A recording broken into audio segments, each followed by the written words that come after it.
Oh, thank you, Olivia. That was beautiful. Happy Valentine's Day to all of you. How beautiful to see you all having made the decision to celebrate love in this sacred space today. So, of course, how could we talk about anything other than love today? But let me ask you something. What does your heart look like? Is it something like this? Little squishy, and you may notice that it actually had a little needed repair. Well, whose heart hasn't at one point needed some repair, right? But it's still open, it's still flexible. Or is your heart a little bit like this? See, that's also a beautiful heart, but it's hard, ouch. It doesn't move much. It's rigid. And sometimes life's events can cause that. It can cause our hearts to harden. And they're still beautiful hearts, but isn't it nicer when there is room, flexibility, movement? So let's talk a little bit about hearts and, of course, about love. No other topic has been written about, sung about, expressed in oh so many ways as love. It seems to be the one energy that keeps us going, yes, through all of life. And of course, the heart cannot just hold love, it can hold the opposites. And the heart is a powerful center. And we sometimes think, oh, love is a feeling, love is an emotion. But have you noticed how the English language is really very wishy-washy about the word love? I mean, you can really share with a partner that you deeply, deeply cherish. You can share the words, I love you. And it's very, very meaningful.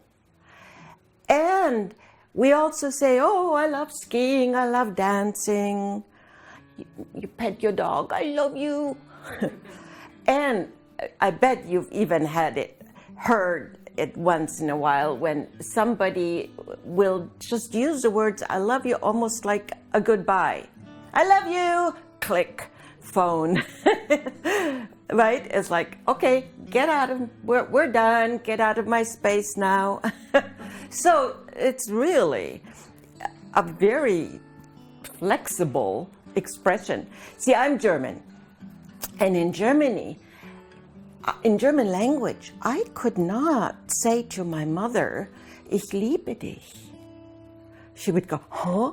I actually tried it once because I've lived here for so long now. And it was awkward to say that because in German language, that expression is really reserved for romantic love. Now, when we go to the all-encompassing many, many facets of love in the English language, let's go to Greek. You know, the Greeks were quite precise. They distinguished between different forms and expressions of love. So, of course, number one is eros. That's where the word erotic and all of that comes from. Eros, the powerful, sensual, passionate love. That is the base of attraction. And, you know, it was given to us for a good reason, yes? That it's not just, of course, just not chemistry alone, but it is such a powerful force that can literally blind us, yes? Eros. And it can drive us to do pretty crazy things. But it is such a driving force through all of history, through all cultures. So it has been given to us as a gift. and for a good purpose. And the purpose is not just procreation, although there is an aspect of that in it. But let's go to a different kind of love, and that is what the Greek called philos. Philos, or also sometimes referred to as philia, is brotherly love, friendship. So when we feel that deep, deep connection that is not dependent on any kind of attraction other than the attraction of souls, yes? And that aspect of love is maybe what people experience when they're on the battlefield together, yes? It's like they would give their lives for the one that their comrade, yes? And maybe to some extent it could also be perceived in sports, the team spirit. That is philos. And of course there's so much more to that. And then I'm sure you've heard of this one. There is agape. The word agape has been sort of made famous by a church with that name, but it goes back a long, long time ago. And agape is selfless love. The love that expects nothing in return, that is freely given with no strings attached. See, eros, in the end, still wants to control. And we see that, when people are madly in love with each other, and sometimes that love can really turn into a battle of will, yes, and can even turn to hate. So eros, by nature, tries to control. Agape does not. And it is what we sometimes call unconditional love, yes? And we strive for it. It's hard to really maintain a place of agape. I think we all get glimpses of it. And of course, it is also empowering us to love Spirit, love God, love the energies of the highest. And I thought it was so interesting when somebody once told me, when you feel love only coming from particular places in the body, especially erotic love, think of yourself as a flute. And that refers to the chakras, yes? So we have the 7 major chakras.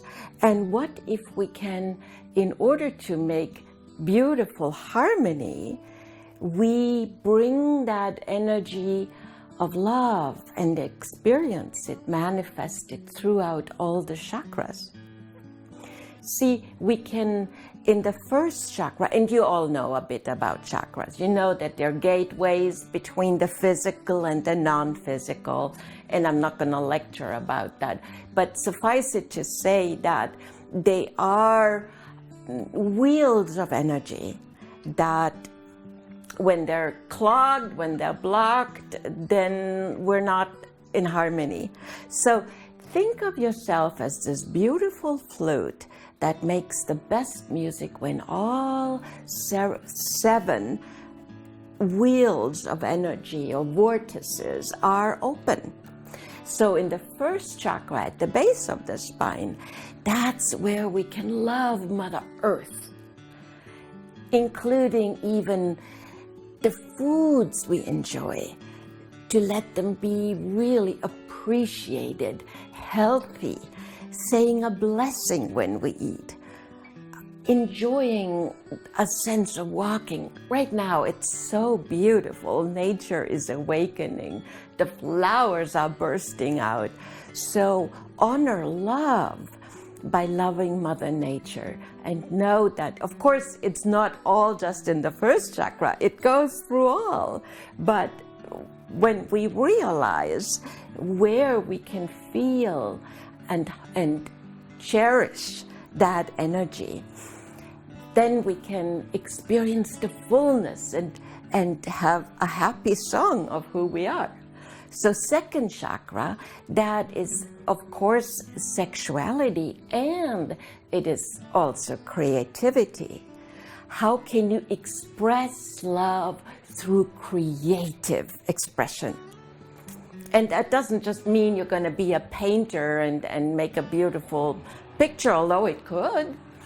But that creative love can be expressed maybe in gardening, in music, in preparing a meal with a lot of love. Yes? So that is the second chakra, love. The third chakra, we know the solar plexus has to do with power. And sometimes power gets a bad rap, or we see it as like, can be misused. Yeah, it can. But it's also per se a neutral feeling that when it's used properly, when it is God-given as well, power. So can you feel power through a sense of purpose, of being in attunement with yourself, feeling that what you say, what you do, who you are, is expressing divine power. And of course we come to the heart, moving up along the flute. The heart chakra is where we always think that's the only place where love is felt. And you know, the heart is actually also a brain. Did you know that? The heart has its own intelligence, and it's sort of independent from the brain. There is an organization called Institute for Heart Math that has done a lot of interesting research of the power of frequency and how the heart can hold this frequency. And we think because we can't see it, it's not real. It's measurable. It really is. So it also is, of course, a place of compassion. Yes? And of, again, all the aspects of love are not limited to just one of the doorways. It's just a focus. So love fully by giving of yourself. The sixth chakra is, of course, the freedom of expression, yes? And it's our outer senses. We sang the song, fifth, I got it wrong, of course. It's the fifth chakra, and it has to do with being heard in the world, speaking our truth and hearing. How can you love? By listening to the bird song. I hear it. And our eyes, that are also an important way of taking in beauty. Love beauty in all its manifestations. And that brings us to truly the sixth chakra, which is the third eye. Love here is receiving energy and guidance from spirit. Yes, and feeling when you are a healer or you receive healing, that's that flow, that beautiful flow of higher love that blesses us and has the power to heal. And of course, the crown chakra, purple, that is the aspect of self that is eternal. And it is loving God, creation, the beings of light, and knowing that you are that. See, that brings us to an important point, because we haven't talked about self-love yet. It's another one of these notions that has sort of a bad rep, yeah? We are maybe trained, grown up with the idea that, loving yourself is selfish. And of course, selfish is bad. Don't we all know a couple of people who give, but they don't know how to take care of themselves. Because there's no balance in their giving and receiving. So self-love, it has to be there. You know why? Without self-love, you cannot truly love another. And maybe not even love God. I'm not sure about that. So healthy self-love also means that when I look at you, I look in a mirror. You are I. I am you. It is the connection. It is doing away with that illusion of separation. And that is one of the big changes that we are experiencing right now. That this illusion of separation is truly proving to be an illusion.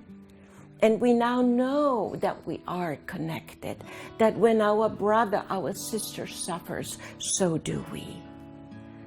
The little image of being an island, and as long as that little island is well taken care of, everything's fine. I don't think it works anymore, if it ever did. So let's embrace that sense of global community. And sometimes it's easy to feel powerless, yes? Like, what am I supposed to do about war and hunger and all of that? Well, you have the tool of sending heart energy, of lifting the vibration.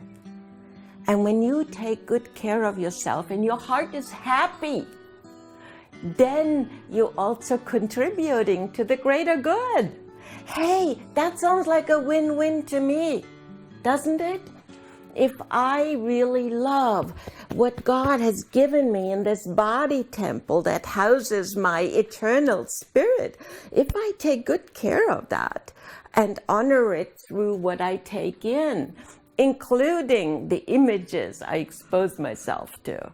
You know, if you feed a lot of violence in there, it affects your frequency. So let your heart be happy. Let it sing, let it dance, let it celebrate creation. So there is so much more to share, but I want to tell you one quick story.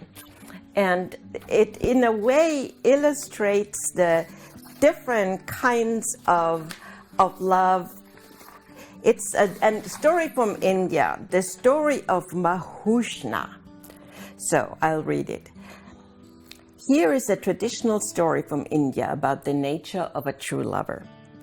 One day there was a royal parade through town.